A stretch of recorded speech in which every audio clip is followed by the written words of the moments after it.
অন্যের জন্য গর্ত করলে নিজে সেই গর্তে পড়তে হয়, সেটি কিন্তু প্রচলিত একটি বাক্য। এমনই একটি ঘটনা ঘটেছে। দেখুন, শিয়াল মারার জন্য একজন কৃষক বৈদ্যুতিক তার ঝুলিয়েছিল।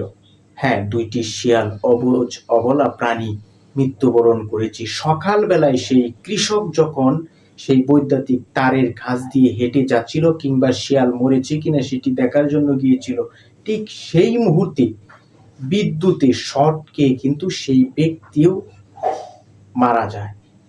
এই যে ঘটনাগুলা, আসলে শিয়াল কিংবা অবলা প্রাণীদেরকে হত্যা করার জন্য আমরা যে সকল ফাঁদগুলা পেতে থাকি, সেই ফাঁদগুলার ব্যাপারে আমাদেরকে আরো সজাগ এবং সতর্ক সচেতন হতে হবে। আজকে যে একটি অসাবধানতার কারণে এই যে একটি ঘটনা ঘটলো, এই ঘটনা থেকে আমাদের সকলকেই কিন্তু একটি মেসেজ, একটি শিক্ষা অর্জন করতে হবে।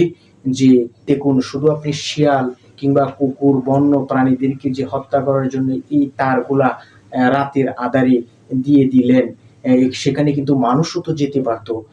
আপনি ছাড়া অন্য মানুষ তো সবাই জানে না এখানে যে আপনি শর্ট সার্কিটের তার ফিট করে রেখে দিয়েছেন। তাই এই ব্যাপারে আমাদের সকলকেই সজাগ এবং সচেতন হতে হবে।